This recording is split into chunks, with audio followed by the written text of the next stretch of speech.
There he is. Appreciate it. We're here today to announce additional charges in the case against the defendant Rex Heuermann. Here we go. Obviously, at the onset, I will say these are just allegations. The indictment has just been filed.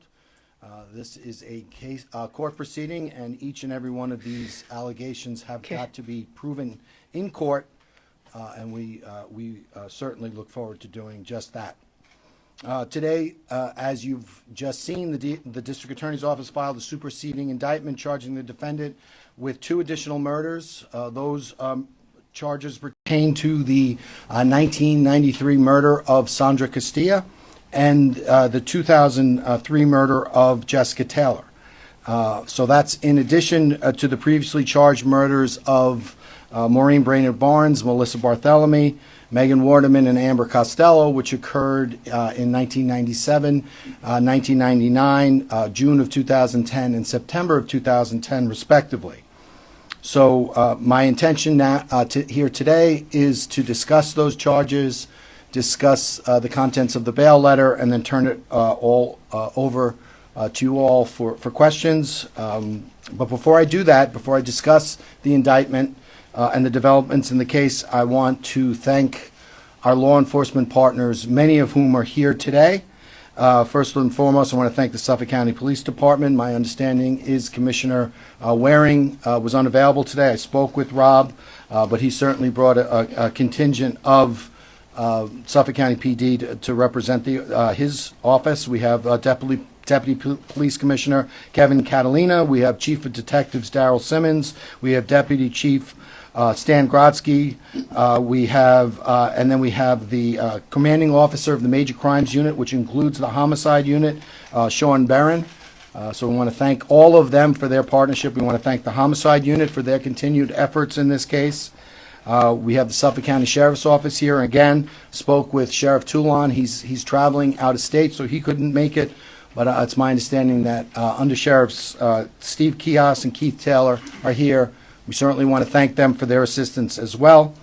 With the New York State Police, we have Major Stephen Udis. Sorry, you guys, that view is terrible. Let's get the full screen, shall we? Let's get the full screen. I'm just going to go back a little bit because, oh my word, shame. No, not Instagram. No, District Attorney. Here we go. Today, as you've just seen, the District Attorney's Office filed a superseding indictment charging the defendant with 2 additional murders. Those charges pertain to the 1993 murder of Sandra Castilla and the 2003 murder of Jessica Taylor.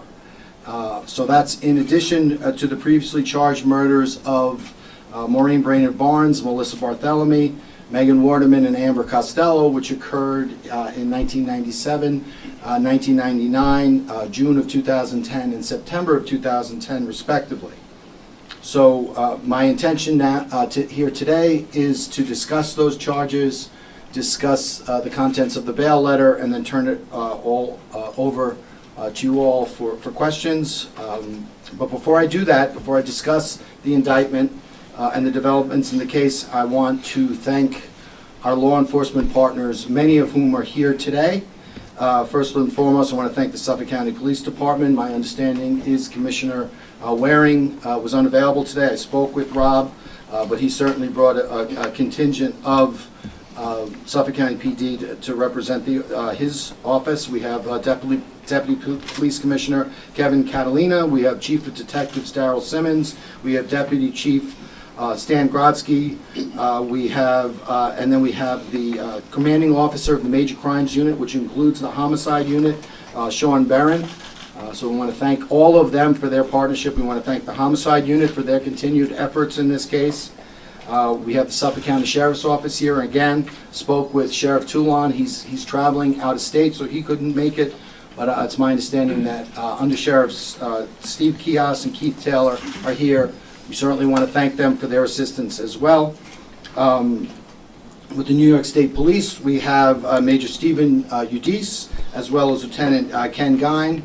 Again, we thank them not only for their presence here today, but more importantly, for their partnership in this case. We have the FBI, Supervising Special Agent Don Ansbacher is here. I want to thank the FBI for their continued assistance in this case. And then I don't believe they're present, but we want to thank the United States Secret Service for their assistance in this case. We want to thank the Suffolk County Crime Lab. I know they're not here, but their work has been tireless and instrumental, and we are really very appreciative to them. I especially want to thank the K-9 units from the New York State Police, from the Suffolk County Police, and from the NYPD, who came out a couple of weeks ago, and in very difficult conditions. They really did a fabulous job helping us to search an area of interest to us, and they went above and beyond. So again, I want to thank them. I frequently neglect to thank my own team, so I'm going to take the opportunity to thank them. We have, Chief Zacharis. We have. I want to thank them. I want to thank our ADAs, many of whom are working on this case. You heard from Nick Santamartino. We've got Larry Opizzo. We got Andrew Lee. We got Michelle Haddad. We've got a whole host of ADAs that have really been instrumental in us. Our investigators, our analysts, really fantastic work that they've done. I want to thank the victims' families, many of whom are here today, not only on the new charges, but for the original Gilgo Four. And this is what this case is about. We don't ever forget that. This case is about the victims and their families, and hopefully providing them with that small measure of closure. And the families have been nothing short of incredible. The way that they continue to support their loved ones and each other is really inspiring to us, and really helps us to keep coming in and working this case as aggressively as we've been doing. This case is a true collaboration, and again, mentioning all of those partners, without the contribution of any one of those partners, that they and each other is really inspiring to us, and really helps us. So now what happened there? Keep going. To keep coming in and working this case as aggressively as we've been doing. This case is a true collaboration, and again, mentioning all of those partners, without the contribution of any one of those partners, that they and each other is really inspiring to us, and really. Is it getting stuck now? Like, what is going on here? Shame. Okay. These two new cases, or new charges. First off, with regard to Jessica Taylor, that her body was recovered on July 26, in 2003, off of just west of Halsey Manor Road in Manorville. She was found on her back. She was decapitated, and her hands and arms were severed just below the elbows. Notably, a tattoo that she had been obliterated with a sharp object. 8 years later, her arms and skull were found on Ocean Parkway. Those remains were found on the same side of the road on the Ocean Parkway as the Gilgo Four. They were found less than a mile away from the remains of the Gilgo Four, and all of the 5 remains were located within 50 feet of the roadway. And I think you see that, the graphic on page 5 of our bail document illustrates that. Jessica Taylor was last seen on July 19th in New York City. She was working as a sex worker. We know from from our investigation, from a number of financial records and other records, that the defendant, Rex Heuermann, was in New York City on July 19th. Jessica Taylor last spoke to her mom on July 21st, and then that was about 8:41 p.m. Then less than 2 hours later, her phone call made its last outgoing call, and we heard no more from Jessica or from her phone. The family alerted law enforcement on July 25th when she failed to return to her home for her mom's birthday, and then shortly thereafter, on July 26th, Jessica's body was recovered. At that time, the Suffolk County PD did canvass. They spoke to witnesses, and the witnesses had observed the night before about 13 hours prior to the 911 call. They saw a dark-colored pickup truck backed up in the vicinity of off of Halsey Manor Road, where Jessica's body was eventually recovered.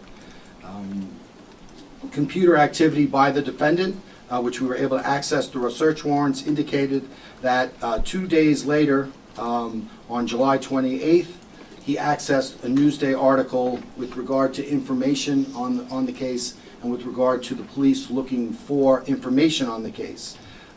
That search was erased, but we were able to recover it. 1 day later, on July 29th, notably, the defendant was seeking to purchase a new Chevy Avalanche truck, notwithstanding the fact that he already had a dark-colored Chevy Avalanche truck, which was only approximately 4 months old at the time. The Chevy Avalanche truck, which we've been discussing all along, is dark-colored. His internet search related to the acquisition of the same Chevy Avalanche truck, but this time in white or bright blue. Bright-colored truck, completely different from the dark-colored truck that he'd been riding in. And again, once again, that purchase with regard to the new trucks, that was attempted to be obliterated. We spoke, and Nick Santamartino did the bail application, so I don't want to repeat all that Nick said, but with regard to the hairs found in this case, Jessica Taylor was found laying atop a surgical drape. A male hair was found between the body and the drape. That was recovered back in 2003. In 2023, we brought that hair was brought to the mitochondrial testing lab for mitochondrial DNA analysis, and was able to the result. 99.96% of the population, but not Rex Heuermann, the defendant.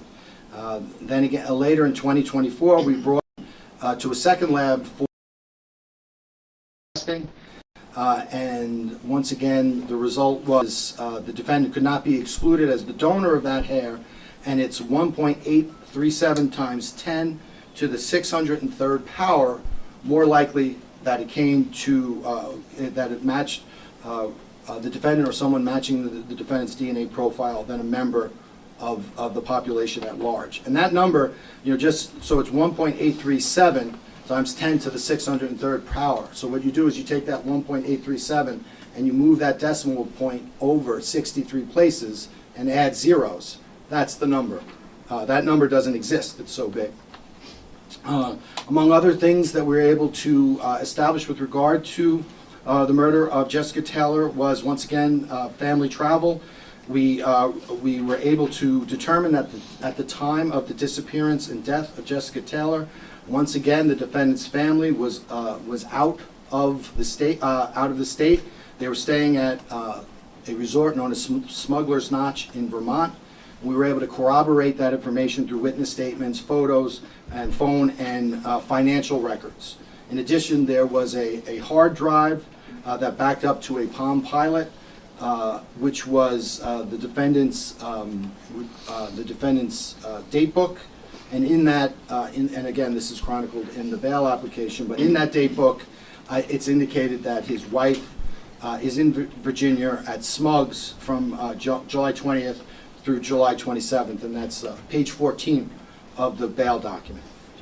With regard to the 1993 discovery of Sandra Castilla, again, on November 20th, 1993, two individuals, while hunting in that wooded area of Southampton in the vicinity of Old Fish Cove Road in North Sea, discovered her body. She was lying on her back with her arms outstretched over her head. Her legs were uncovered, and her shirt was pressed over her head.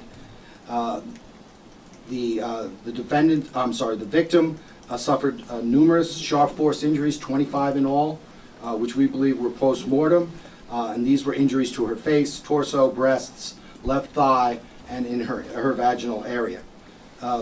Once again, we had hairs recovered from Sandra Castilla. This is chronicled in the bail application. There were 2 hairs from Sandra Castilla's remains that are of particular significance in this case. One was a female hair that was recovered from the victim's right arm, and one was a male hair that was recovered from a tape lift of one of the shirts that the victim was wearing that was pushed above her head.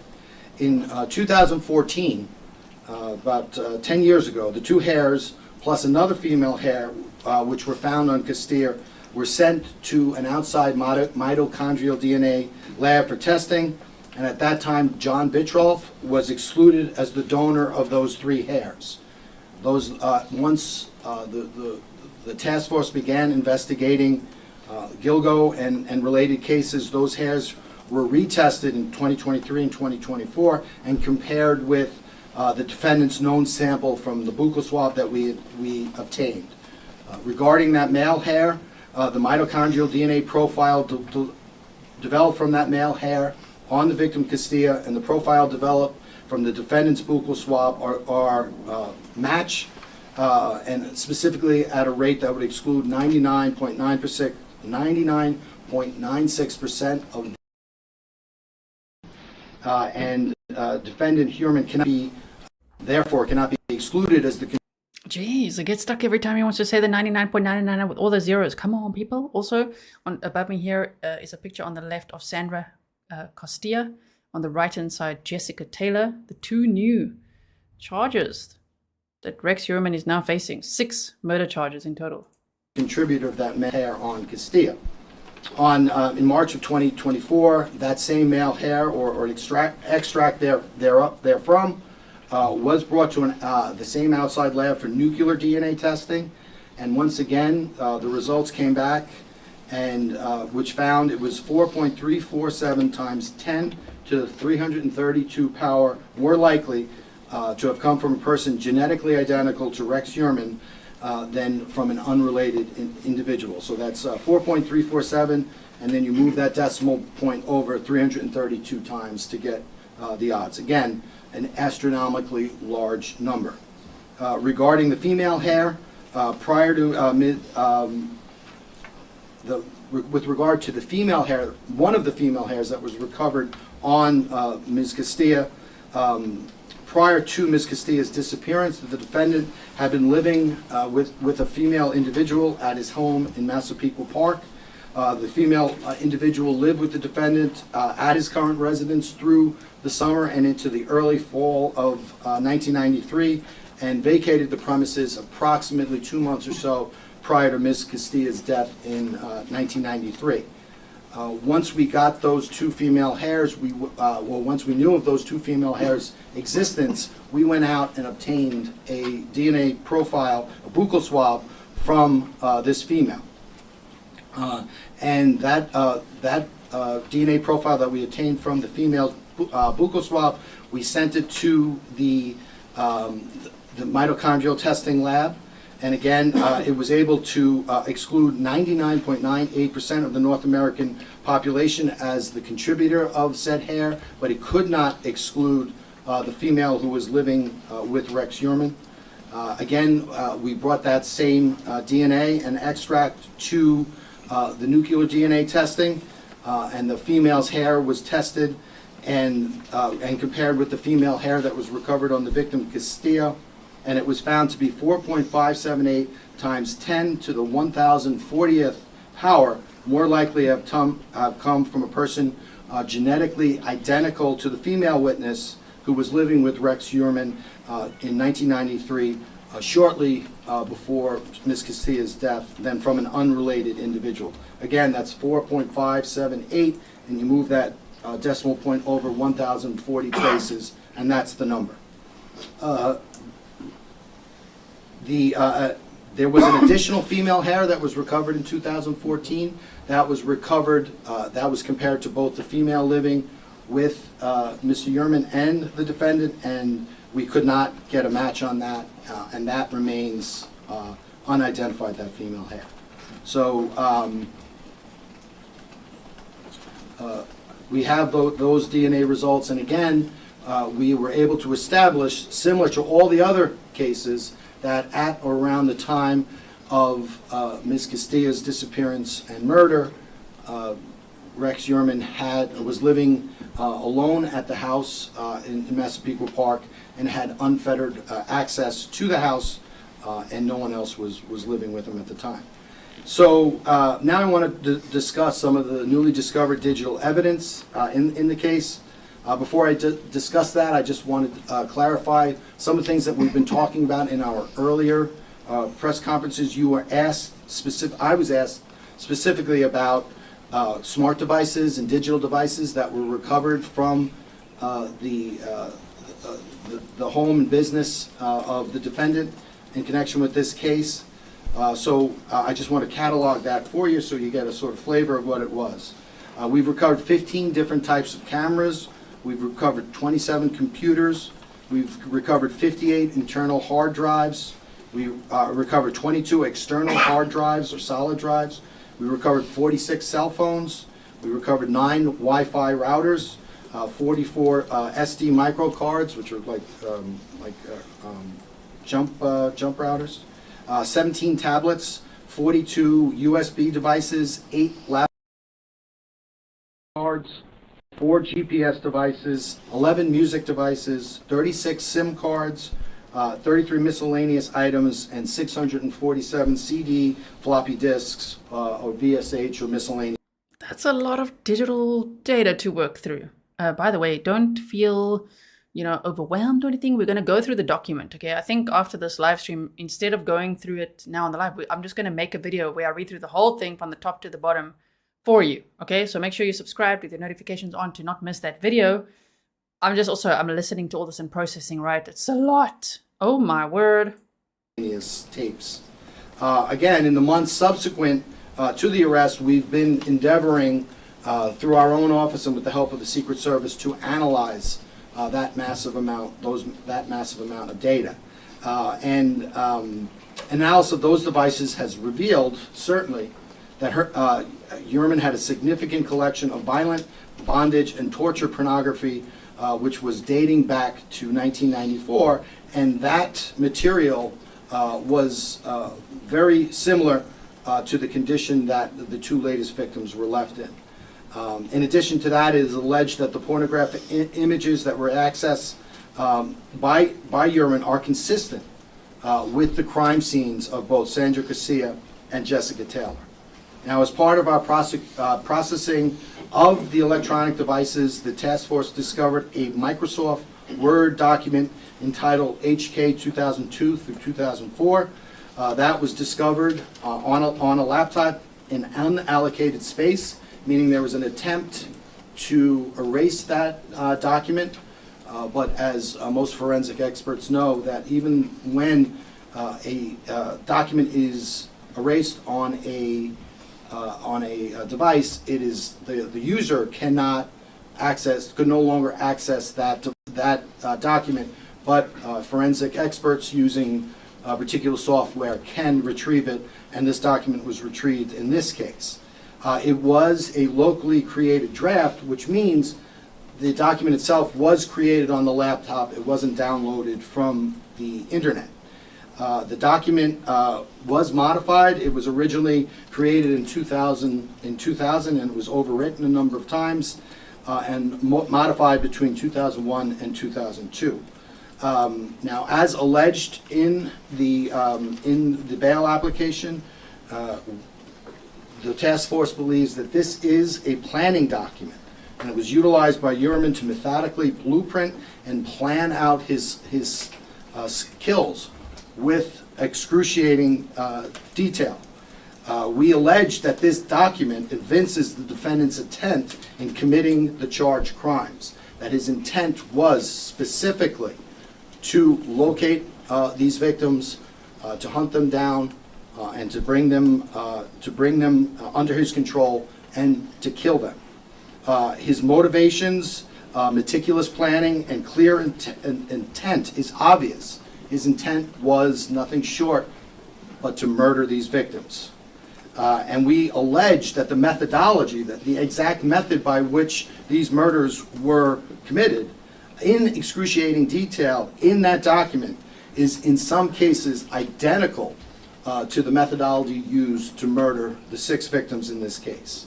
Now, I don't want to speak further on the document. I believe the document speaks for itself. So if anybody has any questions about the document, I'd be more than willing to answer them. But before turning it over for questioning, I want to reiterate, right from the very beginning of this case, from the onset of the case, the first indictment, we said that the case was not over.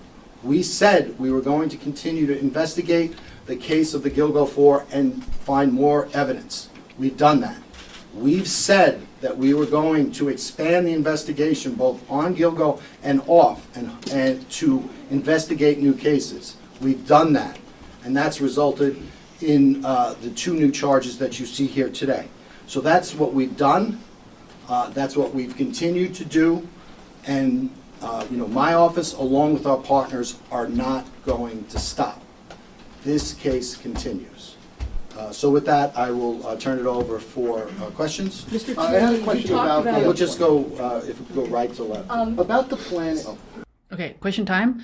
For those of you asking, do I have the document? I've got the document. We started reading it before the press conference started, and it is so extensive, it's detailed, there's a lot to process there. And as I say, just like the probable cause affidavit, I'm going to make a separate video for you where I just read through it from the top to the bottom so that you get all the information in one place. And then maybe we can have another live stream later, at a later date, a day or 2 from now, and then discuss what's in that document, like we did with the PCA. I didn't see you down there. It's okay. Because of this web document that he had, planning these murders out, why is it second degree, not first degree? Isn't that premeditated? So first degree, I mean, there are a number of different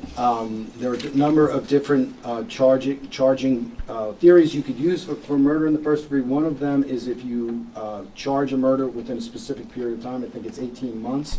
So if you look at, so we have 3 murder 1 charges and 6 murder 2 charges. And if you look at the time of the deaths, Sandra Castilla, 93, Jessica Taylor, 2003, Maureen Brainerd Barnes, 2007, Melissa Bartholomew, 2009, Megan Waterman, 2010, and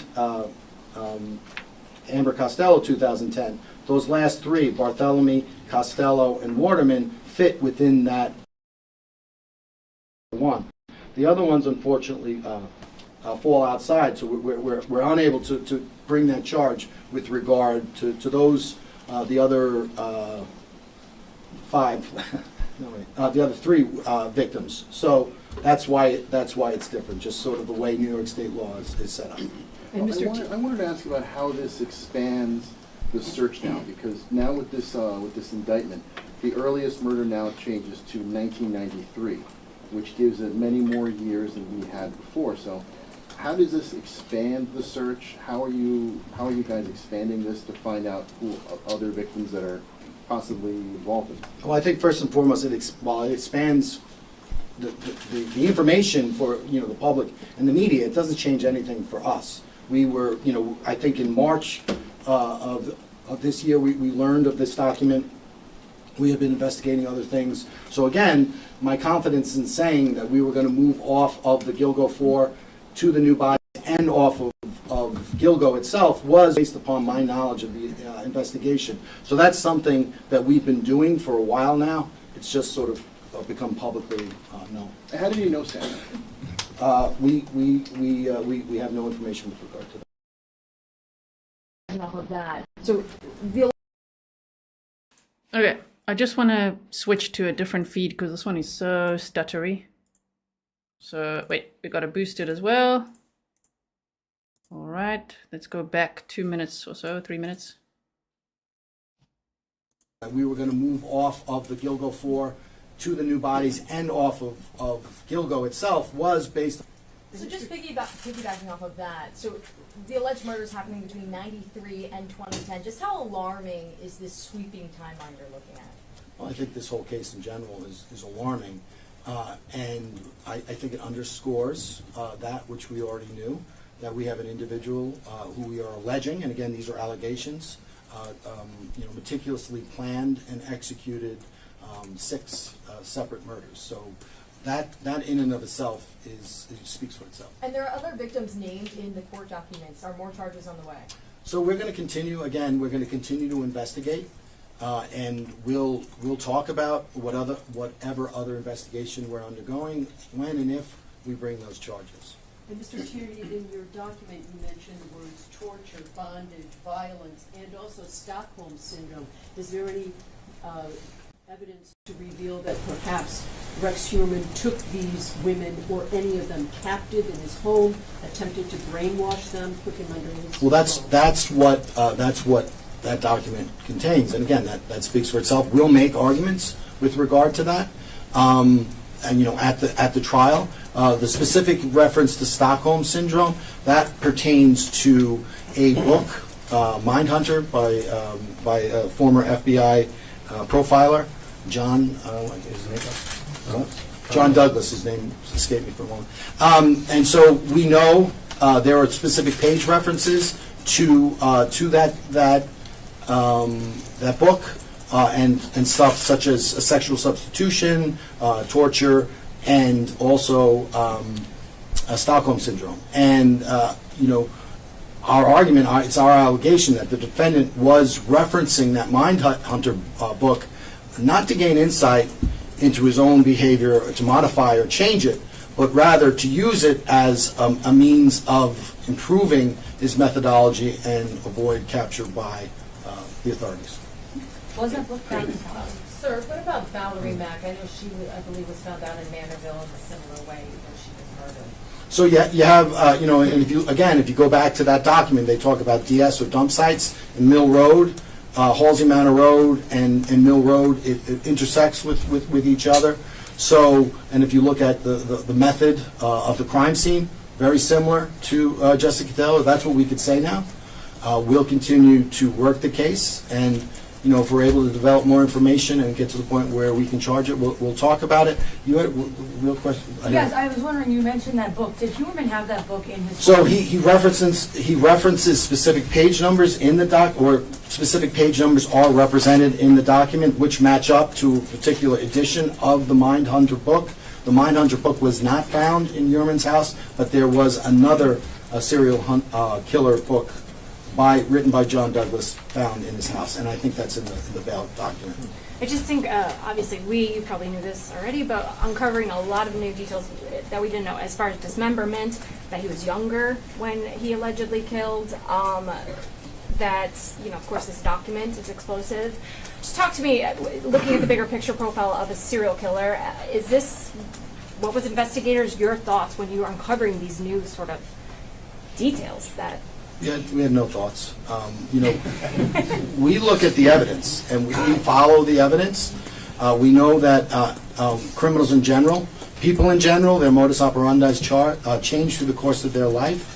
Obviously there was no dismemberment with regard to the original Gilgo Four, but there is with regard to, unfortunately, Ms. Taylor. So, it's just, and again, everyone says, are you expanding the investigation? And we're doing it under the auspices of the Gilgo Task Force. But each new case that we look at, each new crime scene we look at it independent of everything, and then we make a determination. Where does that evidence leads us? Does it lead us to one particular suspect or another particular suspect? But we don't, get a list and say, okay, we're gonna automatically assume that certain people committed certain crimes. That's not the way to do it. That's not the way we do it. We look at and again, in the bail document, you talk about, if you want to know, and this is from John Douglas's book that the document quotes, if you want to know who the painter is, look at the painting. And that is something that Douglas used to tell his investigators, and that pertains specifically to, if you want to know who committed the crime, look at the crime scene and the condition of the victim. And again, if you do that in this case, we would allege that the crime scene and the victims match very much with a lot of, first off, the document that we found, and also a lot of the defendant's internet activities and the bondage and torture type of pornography that he was interested in and obsessively searching. Do you believe at this point that the murders were committed in his house? And could you also talk about the note he put in his in that document that was referenced in court? I'm familiar with the note. I'm sorry. There was I thought the ADA talked about something about, he said, if you do certain things equals more playtime. Oh, okay. So yeah. So that is referenced. What is the specific quote was? Okay, more rest, more playtime. And so basically, what he's talking about is, well, what the allegation and what we would allege is the more rested, the participants are, the more you can get done. And he also talks about, the document also talks about crime scene, and if you're sleepy and spending too much time in the crime scene, or your lack of sleep, your chances of making mistakes increase. So again, there's a lot of evincing of intent in that document. And what about where these murders took place? Any So there's, under some of the considerations was, in the document, it writes about tape not good, use push pins. And then once we received that document, we went back into the house and looking at the paneling in the downstairs basement area, we were able to look at it through infrared light. We were to establish a cordon off area where adhesive had been placed. So we're going to make certain arguments with regard to that at the time of trial. We also found an area where there were push pins into the drop ceiling. Does he make any specific references to victims in the manifesto? There's a T1, a T1 and T2. We would argue that stands for Target 1 and Target 2. Target 1, it says Megan with a question mark, and Target 2. Shame, his picture's frozen now. Okay, keep going. It says black, and then in parentheses unknown, I believe. You could look at the bail document. That pertains to specific victims. If you look at the timing of it, it wouldn't seem to pertain to Megan Waterman because it's too early in time. There is also a reference to phone numbers of potential victims. We've searched, and we block out our phone numbers. We kept that in the document. Because we've come to an impasse with regard to those phone numbers. So if any members of the public have information with regard to those phone numbers, we would certainly be receptive to receive that. So Valerie Mack, her death was mentioned twice in this latest bail document. Is Rex officially a suspect in Valerie? Oh my word, these press conferences. The Instagram one is all vertical. The previous one was glitchy. This one is now frozen on his face like this. I don't know how long that's going to last. So let's just see, we're about 3 minutes behind here. Goodness. Let's go back to the one we had then. How about that? Okay. We can't. Ethically, Details that we know as far as dismemberment, that he was younger when he allegedly killed. Okay. Does it lead us to one particular suspect or another particular suspect? But we don't, get a list and say, okay, we're gonna automatically assume that certain people committed certain crimes. That's not the way to do it. That's not the way we do it. We look at and again, in the bail document, you talk about, if you want to know, and this is from John Douglas's book that the document quotes. If you want to know who the painter is, look at the painting. And that is something that Douglas... So freaky that he's looking at that book, right? We were a little bit more forward, so I'm going to go 2 minutes forward. We would argue that stands for Target 1 and Target 2. Target 1, it says Megan with a question mark, and Target 2, it says black, and then in parentheses unknown, I believe. You could look at the bail document. That pertains to specific victims. If you look at the timing of it, it wouldn't seem to pertain to Megan Waterman because it's too early in time. There is also a reference to phone numbers of potential victims. We've searched, and we block out our phone numbers. We kept that in the document because we've come to an impasse with regard to those phone numbers. So if any members of the public have information with regard to those phone numbers, we would certainly be receptive to receive that. So Valerie Mack, her death was mentioned twice in this latest bail document. Is Rex officially a suspect in Valerie Mack's death? I think that would be fair to say, yeah. That's what I said. And isn't Mill Road where her remains were found? Yes. And Yeah. Taylor was closer to the. Valerie Mack was, if you go down, you have Halsey Manor Road, and then Mill Road is like further, like, as you said, away from the expressway, I believe, or the exit to the expressway, but in that same area, and Valerie Mack was a little bit further into the woods. Ray, have you found any evidence at all about what he might have been up to in the last decade or so? Did he just stop in 2010? How many other missing persons cases or unsolved crimes do you now have to look at, given where you are? So the quick answer to that, yes, we have. We're still developing that, and obviously, none of that is actionable. And with regard to the missing cases, we're looking at all of them, and but we're looking at them not necessarily in the context of any particular defendant, including this one. We're looking at them separate and apart as missing cases, and with the universe of information that we have, not only in this case but other cases, how can we work towards solving some of these cold cases? That's 30 years of crime. Yes.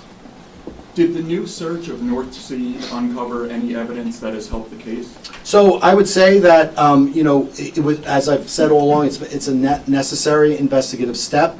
It's a huge area, and we felt that we needed to do that at some point in time. We wanted to do it before the summer, and the brush got real thick. So we didn't know logistically how we were going to do it. We knew it was going to be difficult, but you don't not do something because it's difficult.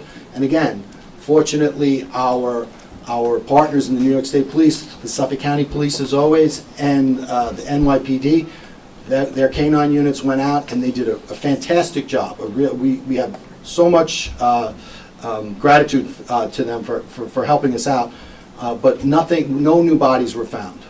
Mr. Tierney, just following up on Greg's question, do you believe both the search going on in the basement with what you found in the manifesto, that the basement was a location where the crimes could have been committed? So again, it doesn't matter what I believe, it matters what we can prove. This is a significant investigative step. This was a significant investigative finding, and we'll continue to develop those things. We'll get to you next. I'm sorry. Could you say that again?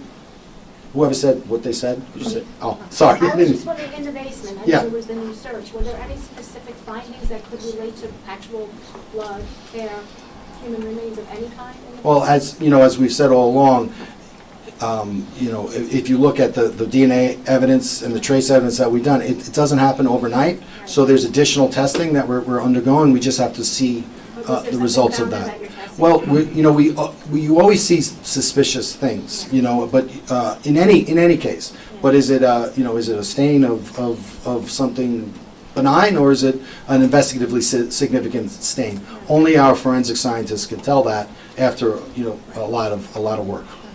Thank you so much. Could you share any of the trophies that you found from the investigation? Well, we've in our bail letter, and we're pretty much constrained by our bail letter to what we could publicly disclose. We found other information, which will be disclosed at the time of trial. So we're not gonna get into it, and that's not to say they exist. We're just not gonna get into it. We can't. Ethically, I'm really enjoying from talking about it. Could you? Can you tell us when the document on the laptop was first discovered, and is that what prompted the research of the house recently? Again, in any effective investigation, it's never just one thing.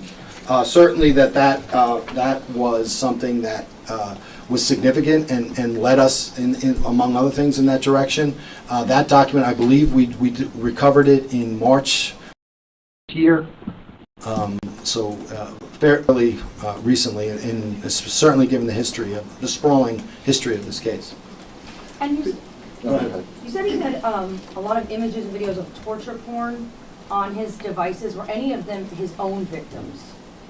We saw no evidence of that. Could you speak about his profile? Like, was one set of murders different from another set, and does that indicate that he was sort of changing his tactics over the years, or is is this all consistent when you look at all the evidence so far? Well, I think if you look at a macro view or a micro view, you know, these are, you know, young women tragically lost their lives and were murdered as a result of a person who meticulously planned their murders. You know, if you look at the earlier as opposed to the later murder, it does appear that there was some changes. You know, exactly what happened with regard to the Gilgo Four, we're foreclosed about knowing a lot of that stuff because they were skeletonized. Jessica and Sandra were more, you know, were more recently found, so we were able to glean more information from the crime scene. So, you know, I guess it just depends what your perspective is on with regard to all that. Was the March 7th discovery of the Word document the impetus that caused the second search of the house? Well, as I think I previously, it was a impetus, but you know, in any good investigation, you know, there's usually a number of different things that cause that. Was it the main one? I would say it was a significant one, and it was also an impetus to go back out into those areas and search with the dogs. In Manorville? And Manorville and North Sea and every place else we went. With these new allegations that happened probably in '93, it could open the possibility of other murders like Karen Vergata or other people who have been killed. So as we said, Karen Vergata, her remains were found partially in Jones Beach and partially in, I think, by Atlantic Beach, across from Blue Point on Fire Island. So, you know, all those cases, every person who was tragically murdered in Suffolk County, they're in play. Ray, can you say a quick word about how you're going to bring this to trial? Are you going to, is there like a cutoff point where you're just going to try the 6, or are you just going to keep going and eventually put them on trial? So we're not going to stop. We can't stop. We owe that to the victims. That's the least we can do. So we're, you know, we understand we have a court case. We understand we'll go forward with that, but we're not going to stop. So however that works, however we need to do that, we're going to do it. We have a great team. We have a great team of investigators. We have a great team of prosecutors. And you do what you have to do in this business. We will get it done. It's, you know, it's daunting. There's a lot, but we'll get it done. Are you still going through those dozens of digital devices? Oh yeah. Yeah, there's like just reading off just gives, and a lot of them are encrypted. So that, you know, when you have an encrypted device, that attempt to get in is ongoing. You know, you're trying to crack the code, so to speak. So that's an ongoing effort. Has there been any attempt? You know, I'm not going to discuss. I'm not going to discuss that again because my speculation, my thoughts don't matter. What I can prove in court. Speak through an indictment. I will talk about these 6 because, you know, these are allegations at this point. We look forward to proving those allegations, but they are mere allegations at this point. Has there been any attempts recently to talk to Rex or his lawyers and say, hey, look, can you just tell us who you killed and just ask him to come forward? So I am, you know, you know, he's represented by competent counsel. I cannot ethically reach out to the defendant, so I wouldn't. And even if I was inclined, I cannot. So we'll speak through his attorney. And, you know, there's in any case, you know, there's always a dialogue between the defense and the prosecution, or at least there should be. And, you know, a myriad of topics are discussed on a daily basis, which should remain private between the parties. Has any of the evidence that you found so far, you might have another suspect question, whether someone who lived with him or a family member or something, could be someone on your radar? So if you look at the evidence in this case, and you know, it points that the defendant acted alone, and then if you look at that planning document, that makes it even more apparent that the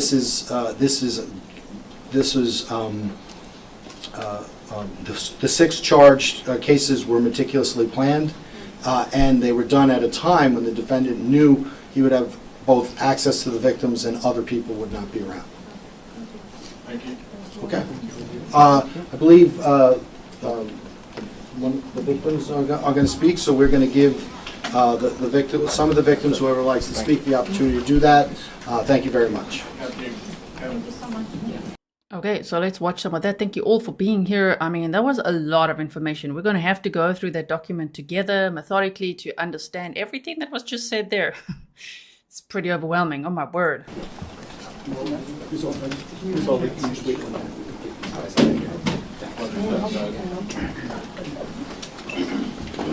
So for those only joining now, Rex Heuermann has been charged with 2 additional murders. For that of Sandra Castilla, pictured above me here on the left, that was from 1993. And also Jessica Taylor, which I can't remember the year now. Wait, we have to go to our little presentation here. Let's go here. We just discussed this before the press conference. Sandra Castilla, 28 years old. Her body was found on November 20th of 1993. And then also Jessica Taylor, she was reported missing July 15th of 2003, and her body was discovered in July of 2003 in Manaville. So, those are the 2 new charges. Okay.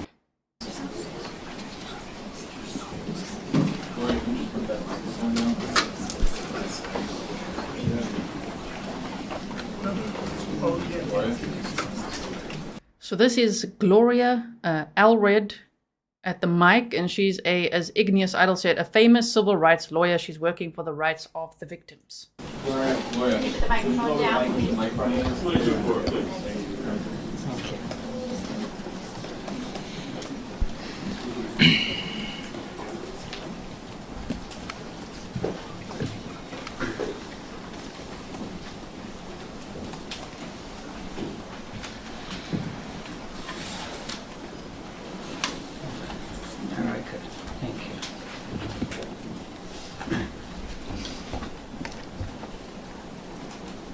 Good morning. I'm attorney Gloria Allred. I represent the family of one of the latest victims for whom there has been an indictment of the defendant, and that is Jessica Taylor. I am the only attorney representing the family of Jessica Taylor and the only one authorized to speak about Jessica Taylor. In addition, I represent the families of 3 other victims, Megan and Melissa and Maureen. Some of the family members of those other victims are also present today, so I'd ask you just to raise your hand if you are a family member of Megan, a family or friend of Melissa, and a family member or friend of Maureen.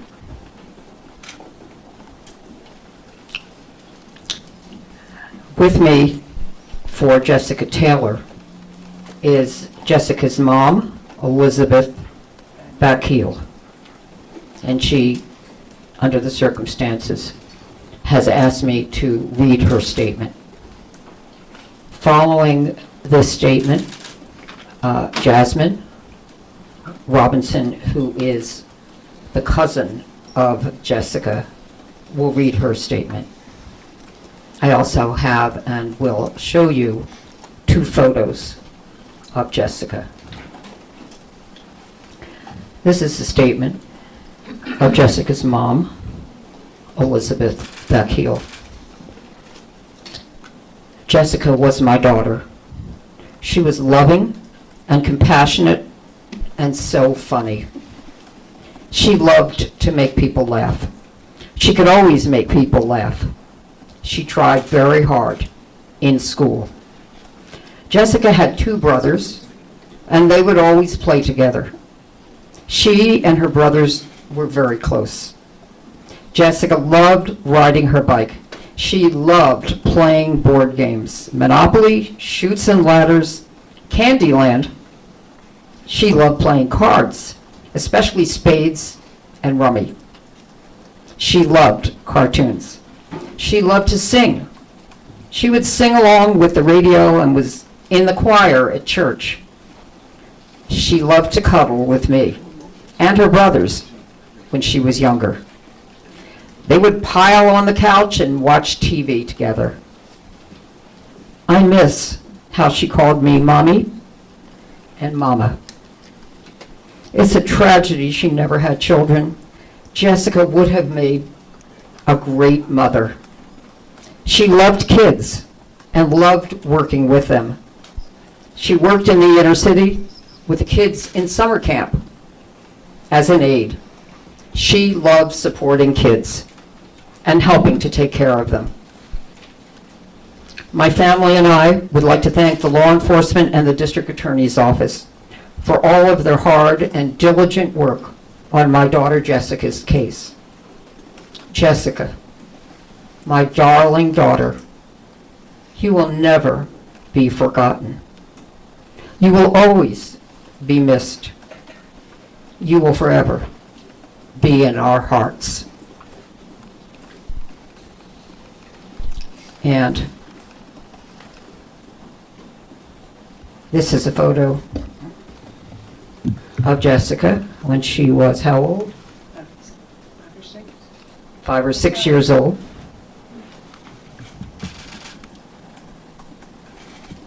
Gloria?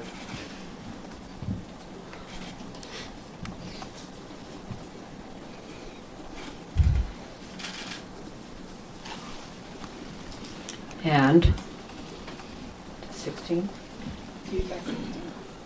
This is a photo of Jessica when she was approximately 16 years old. And this is her mom's favorite photo.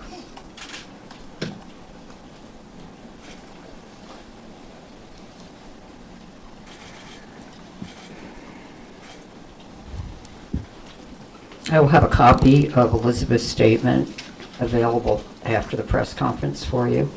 And in addition, I'll have the photos up here. And now I would like to introduce Jasmine Robinson, Jessica's cousin. And also, if you would be kind enough to raise your hand, also present is another cousin of Jessica who will not make a statement, and that is Violet Swagger. Violet, would you be kind enough just to raise your hand, please? Thank you. Best. Couldn't hear you. Can you just spell her mother's name for us? Oh, her mother's name is on here, but I'm happy to spell it. Elizabeth Beckiel, capital B-A-C-Z-K-I-E-L.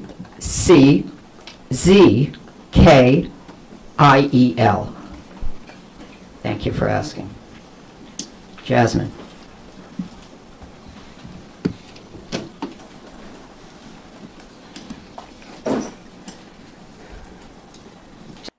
So, in case you guys are wondering, I hope that you all caught up. Some of you are only joining now. Rex Heuermann has been charged with 2 additional murders for Jessica Taylor, and it's Jessica Taylor's family speaking now. This is her sister, I believe, and Gloria Allred was reading her mother's statement. And the other murder he was charged with was one from 1993, Sandra Castilla. Jessica was a beautiful person. Simple memories, such as sitting down to dinner together, drawing pictures, dancing, jump rope, and sleepovers with her and my sister, are memories that I cherish. I was lucky to share my childhood with her, and I wish every day that we got the chance to create more memories. When I think of her, I see her smile first, big and bright, lighting up her face, beaming through her beautiful eyes. Jess was somebody that I looked up to. She was a force, one of the strongest women that I know, with a heart of gold. She was, and still is, loved immeasurably. When her life was stolen, a light went out. She is forever missed. This year has been 21 years since she was taken from us, longer than the chance that she got to be alive. I can't express what this day means after waiting and hoping for answers. I'm incredibly grateful to the entire task force for the dedication and integrity that they have provided and put into this investigation. I have full faith that they will continue to provide answers for other victims and their families.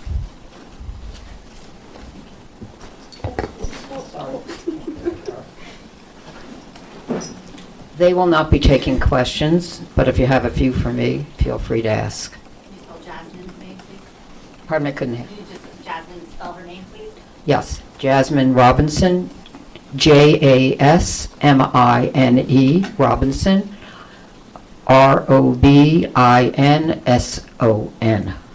Ms. Allred, just their reaction, if you can, to finding out about, this new indictment. Obviously, it's very difficult for them emotionally. They've been waiting 21 years for answers.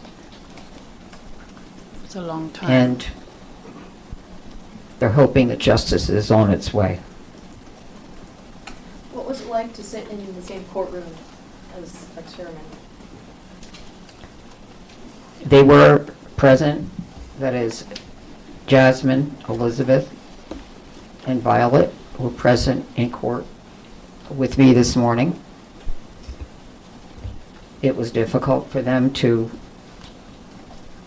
see the person who was accused of murdering, second-degree murder of their loved one, but they reached down inside of themselves and found the courage to be there because they are the voice of Jessica. They have the memories that they carry of Jessica, and they want to be there for Jessica, and that's why they were there. Gloria, would any of your other clients from the Brainerd Barnes family want to share their thoughts at this time? Does anyone have any further thoughts? No, no one is going to make an additional statement this morning or after the press conference, but thank you for asking. I'm sorry, I couldn't hear you. Okay, your other clients from who we met the last time, the Brainerd Barnes family, we're asking about that. Yeah, they have no additional statement at this time because they want the focus to be on Jessica today, which is understandable. But they are here in support of Jessica as well as their family member for whom there has also been an indictment. Could you spell Violet Swagger's name for us, please? Could you please repeat your question a little more loudly? Violet Swagger's name, please? Violet Swagger. Could you spell Yeah, Violet Swagger. V-I-O-L-E-T.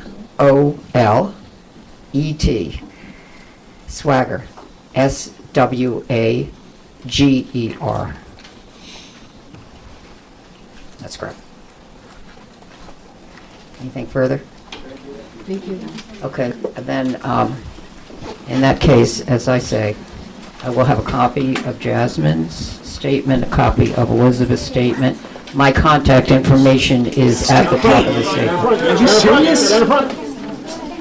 What?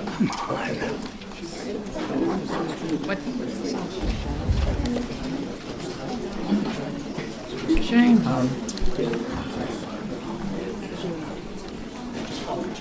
Sure, this must be terrible. Oh my goodness. No, I got one. I'm going to leave these right here, but I don't want to leave the photos, so. Okay, so that's the end of the press conference, which was definitely longer and more detailed than I could have imagined, right? There was a lot of info. I think a lot of the information that we are seeking from that press conference is in fact in this document, which is the new bail application, this one, right? Which, again, thank you to Catch LISK and MB Inc. for sending this to me. That's awesome that we have this. It's 37 pages. I just want to quickly finish reading through it because I was about halfway through before I went live, before the time was to go live for the press conference. I'm going to quickly just scan through it, have a read, and then let's meet again. Normally I would want to make a video, and I might still do that as well for those who want the video format. But if you're with me, we could read through this, and as long as I don't interrupt too much, okay? I'll read through it from the top to the bottom, 37 pages, and then we'll learn about everything that they just talked about, because as you could see, there's a lot of information in here. Look at it. They talk about DNA, they talk about a car, hairs recovered. Oh, my word. I just want to scan so you can see what it's going to be like. And I'm going to drink some water. I'm going to drink a lot of water right now, get hydrated, and then I'll meet you again. How about that? I can't believe that this guy is reading John Douglas's books. He's like studying. Oh my word. I mean, I guess serial killers do that sometimes, but that's just, it's quite something. Okay, so you see this document there? Okay, are we ready? Is that what we're going to do? Can you please make sure that you are subscribed with your notifications on? Let's take a small break. I'll meet you in 45 minutes from now, on the hour, okay? Come back on the hour, and we're going to go through this document methodically from the top to the bottom. The stream is not set up yet, so I'm not going to be able to redirect you right now. I'm going to set it up as soon as I end this live stream, okay? And then I'll meet you in 45 minutes, right? You should see it up in 5 to 10 minutes, okay?